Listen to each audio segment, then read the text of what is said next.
நம்ம அன்பும் ஆனந்தியும் கம்பெனில வேலை செஞ்சா நல்லா இருக்குமா, இல்லன்னா கம்பெனி விட்டு போனா நல்லா இருக்குமா? உங்களுடைய கருத்தை மறக்காம கமெண்ட் பாக்ஸ்ல கமெண்ட் பண்ணிருங்க. அது போல என்னோட சேனலுக்கு உங்களுடைய சப்போர்ட் கொடுங்க. வாங்க வீடியோக்குள்ள போகலாம். நம்ம அன்பையும் ஆனந்தியும் கம்பெனியை விட்டு விரட்டணும் அப்படின்னு சொல்லிட்டு பார்வதி வந்து நினைச்சாங்க இல்லையா?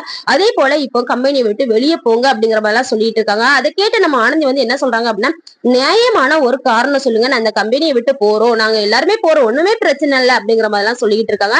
ஆனந்தி பேசினது மாஸ் அப்படின்னு நினைக்கிறவங்க மறக்காம கமெண்ட் பாக்ஸ்ல கமெண்ட் பண்ணுங்க.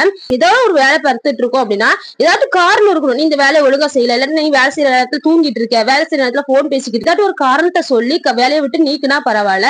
காரணமே இல்லாம பார்வதி வந்து நீ வேலையை விட்டு நின்று அன்பும் வேலைக்கு வரக்கூடாது அப்படின்னு சொல்றது வந்து முற்றிலும் தவறான விஷயம். அது மட்டும் இல்லாம இப்ப நம்ம ஆனந்திக்கு எப்பவுமே நம்ம அன்புக்கும் ஆனந்திக்கும் மகேஷ் வந்து சப்போர்ட் பண்ணுவாரு. ஆனா இப்ப அன்புக்கும் ஆனந்திக்கும் எதிராக வந்து நம்ம மகேஷ் வந்து நின்றுட்டு இருக்காரு. இப்போ ஆனா புதுசா நம்ம அன்புக்கும் ஆனந்திக்கும் சப்போர்ட்டா நம்ம தில்லை சார் வந்து பேசிட்டு இருக்காரு. அது சூப்பரா இருக்கு அப்படின்னு நினைக்கிறவங்க மறக்காம கமெண்ட் பாக்ஸ்ல கமெண்ட் பண்ணிருங்க ஃப்ரெண்ட்ஸ்.